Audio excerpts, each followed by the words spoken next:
Let's try off the main street. Hello, hen. Hello, chicken.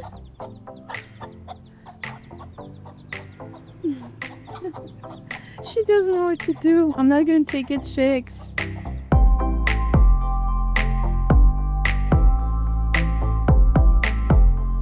It's 5:15 in Luang Prabang, and local street vendors are preparing the offerings for the inhabitants and tourists that will come here to share the alms with the monks. We've heard it's 5:30, but this scene does not look like it's gonna start in 5:30. As you can see, the offerings, the alms, are along the main street in Luang Prabang for at least few hundred meters. The vendors set up these tiny chairs and prepared baskets so they are ready for the arrival of the monks. It's a very peculiar thing to see, the little chairs contrasting with the colonial architecture, isn't it? I just wanted to say, with all the sweets that the vendors were preparing for the monks, there is a huge risk of diabetes. And it's not creepy at all that there's no one on the street and I'm gonna climb a mountain alone. This mountain, oops. The advantage is that I know the way. This way. If anything, the sunrises teach patience and humility. This is what we're up to today. But I'm staying strong and holding my post. Let's see. Turns out the sun is not performing today. So after this very surprising morning, I think first like this during our trip, I'm walking past the beautiful monuments here on the Phousi Hill and making my way back to the hotel. Maybe I'll still spot the ending of the almsgiving ceremony, maybe. And time for breakfast. Just a pro tip, the advantage of being here twice yesterday was that I knew the way. Even in a slight darkness, there are lamps along the path, but there are some places that are quite dark. So it's useful to have a headlamp. And it was quite funny because I set camp in exactly the same spot where we were yesterday, but because it was all milky around us, there are tourists coming and walking around the super looking for the best place for sunset, but they didn't know what ease was. So I think that some of them just trusted me as I was sitting there confidently with my tripod and recording the milky fog because this is the only thing that you could see. And I also know the shortcut or the path down to walk straight at the ending place of the almsgiving ceremony. So I really hope that if it's still going on, I'll just see the ending of it as I walk down the hill. Let's see. Last peek at the small temple on our way out. There are temples and monks' quarters, let's call this, all over the hill. And I'll try to take this exit because it's the closest to the street where the monks are walking or we're working. Let's go. Back on the street. I can see some people standing there still, so maybe. And nope, the ceremony just ended, so everyone is collecting their little stools and baskets and heading to start their day. And I'm gonna go to the hotel, have breakfast, and start my day too. It's pretty cool to see how the street transforms within a few hours. Off the main road, we're going back towards the river. And then just left in our home. Oh, look, they're trying peppers. Be careful, these are one of the spiciest that we observed. Uli said that they're fire. Hello from Luang Prabang. Uli made an appearance! It is 1 p.m., just about lunchtime. Luang Prabang looks completely different from what it looked like this morning. It was cloudy, cold, and right now the sun is back out. So take a look, and we're gonna go grab some lunch, and we may also stop at a temple, maybe the royal palace as well. So a little bit of a setback today, but I think maybe we'll get back on track. Our last day, so we'll also try to take advantage of this amazing place. Yeah, let's go. Lunchtime! For lunch today, we came back to our favorite place in Luang Prabang, which serves regional traditional plates. And what we have here is a dish made out of mushrooms. It's baby eggplants. It has a few other veggies in it, and it looks really yummy. And the one that I got today is a warm noodle and chicken dish. Super light, very light on the herbs and the spices that they include in this one. Both are not spicy, but you can have different levels of spiciness. It's up to you. Really excited about these. And we also have mint tea and mulberry tea. So let's dig in. A very quick video about this little guy. Do you know what it is? It is a baby eggplant. They actually eat eggplants in 3 different phases of growth, and this is a baby one. There's a semi-grown one, and there's the big one, normal, like we eat. And when you bite into it, it has a very, very intense bitter taste that I do not like. But Uli says it's totally fine with him. This is my dish made entirely of mushrooms, so I opted for some sticky rice on the side. And it was filled with the baby aubergine. I've never seen it in any other cuisine, so just wanted to share with you. I love it in here. Can you see how peaceful it is? And calm and green and sunny, even in late November. A quick change of clothes, and I'm heading to the main temple in Luang Prabang that we have not visited yet because of the crowds. Obviously, it's the main temple, so it's very popular. Uli is taking a day off today, so I'm heading there on my own. But we're gonna try to trick the system. And first, we're gonna peek through the side fence to see if there's actually a lot of people.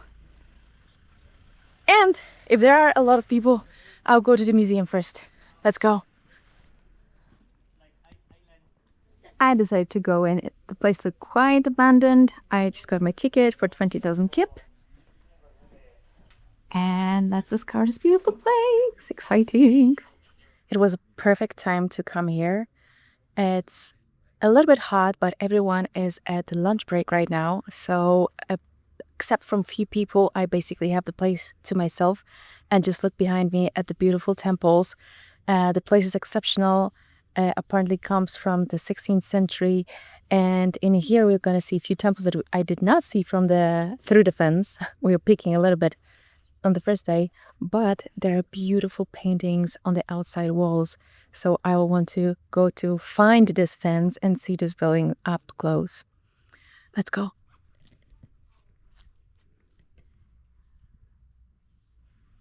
This is the first place of my visit. Oh my gosh, can you see the carriage with dragon heads that you can see through the door already? So you know me, I'm not a huge fan of sunglasses, but with this heat and this gold, you can hardly look at it without blinking. Just look at the 7 Naga parade carriage. It is huge and really makes you fear the Nagas. I think it's the biggest and the most beautiful I've seen.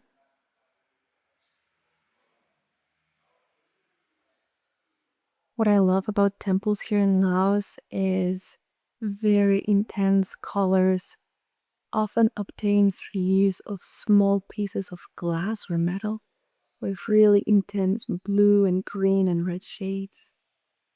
I see them. They're quite shiny. Beautiful. But check out this pattern at the door, and actually is very similar to the one we saw in Angkor Wat, but it was made of stone. Look at the emerald decorations in this one.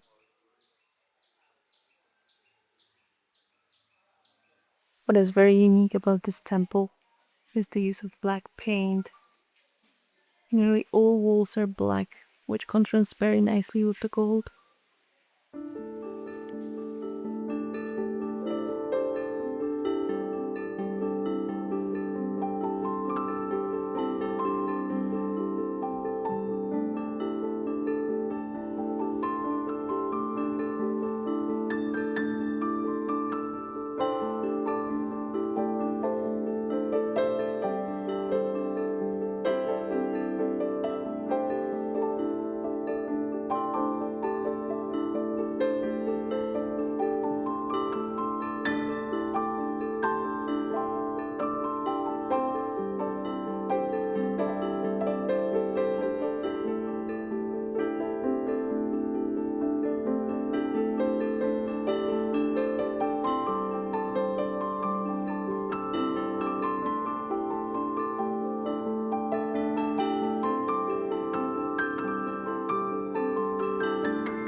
In this little shrine, lying Buddha again, and around him, hundreds of little medallions with Buddha. This is one of the paintings we saw on the other side at the big scenes from Buddha's life. Please check out this black butterfly. Can you see? It's giant.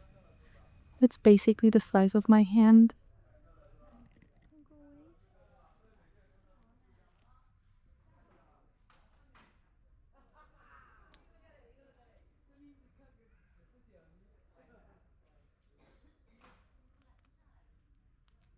I just visited the temple. It was beautiful. I overheard one of the guides saying that the main Black Ting temple is the ancient one, and several other shrines are more or less modern additions to the complex. Still, it's a very, very nice place to see. And I visited at a very good time, just before the tours came back from lunch. So, highly recommended. Yeah, probably you could see it on the footage. The light is really harsh. So probably my pictures, especially my selfies, will not be that great, but I enjoyed the place and I had it nearly to myself. Next destination, Royal Palace.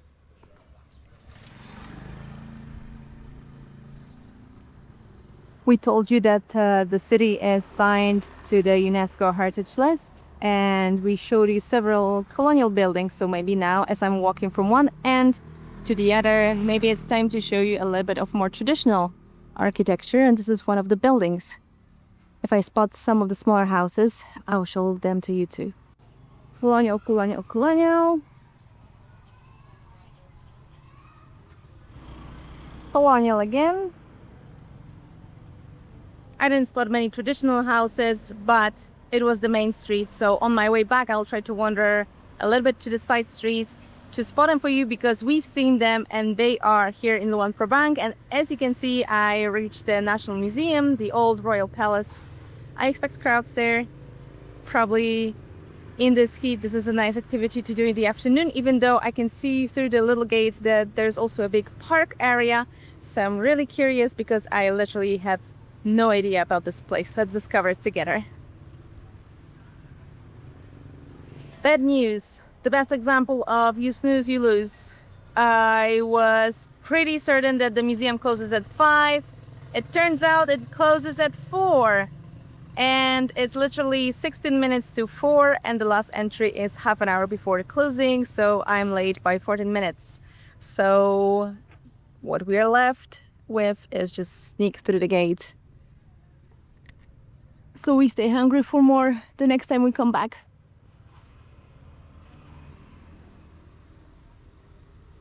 A little tear, but well, this will close our visit to Luang Prabang.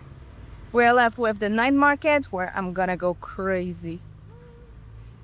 And tomorrow morning we depart with the slow boat. And with this, back to Uli. Oh, and of course I'm gonna record some old architecture, traditional architecture for you as I walk back.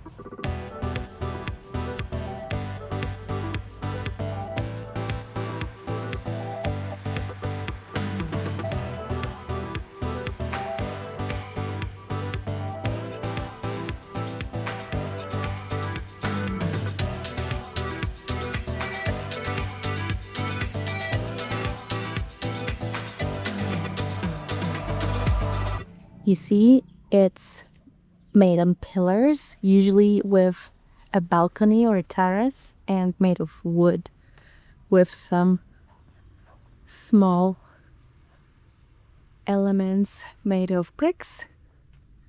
And the one in front of us as well. The housing is usually not on the ground level. It's probably related to the flooding from the past. Cool, huh? And you're back next to the river. Actually, on the other side of the river, you can also see a house like this. Let's try this one. I can see the buildings with more solid buildings in front, but this one with bottom from bricks, but the top made entirely of wood, is probably of the traditional architecture standing next to the post-colonial houses. Back to the river. This one is nice. It's a little bit modernized, but from my understanding of the information board, it's gives you the idea. Oh, and the next one. This is perfect. This is the traditional architecture that made this place be signed up to the UNESCO list. This is exactly this. So you can see the bottom of the building being made of some kind of bricks with plastered walls, and you can access room or maybe rooms for different families from the bottom, and also through the stairs and through the balcony or veranda on the second floor. This way it created a housing for several people or several families. That's it of the architecture spotting and city tour with me only. I'm going back to the hotel to check on Uli and pack, and then the night market will end our short but very enjoyable stay at Luang Prabang. We will definitely come back. See you at the night market. Luang Prabang in the evening.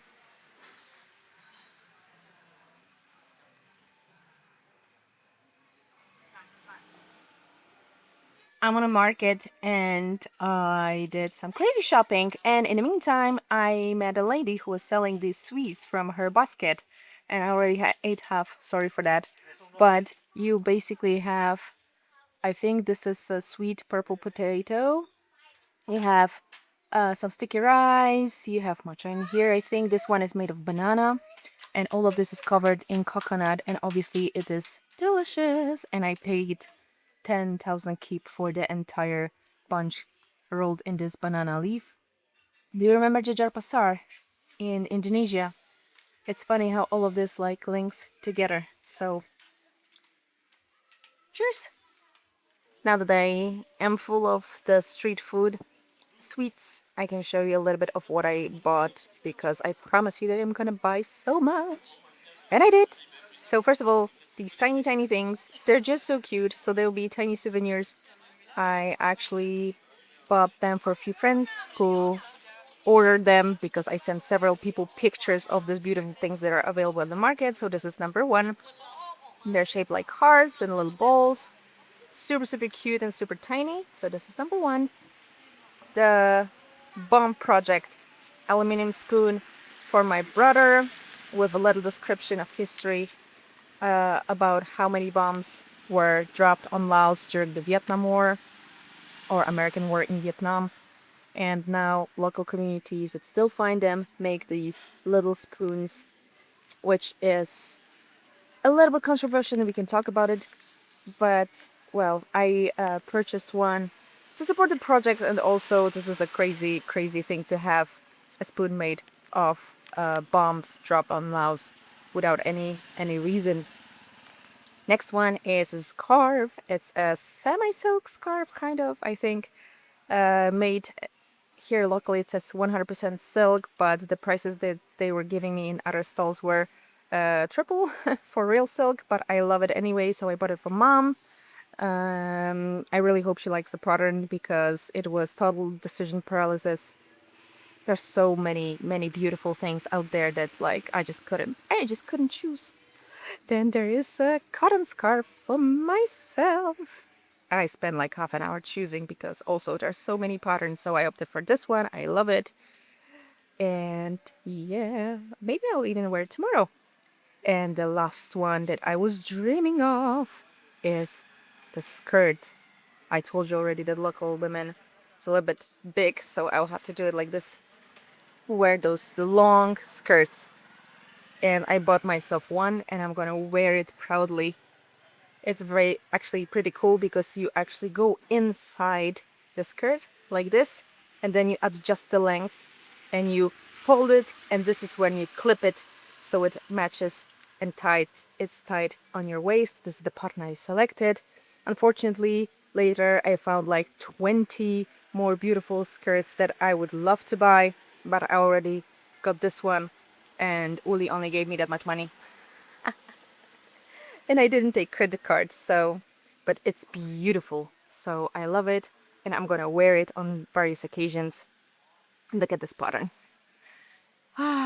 If I could, I would buy half things at this market.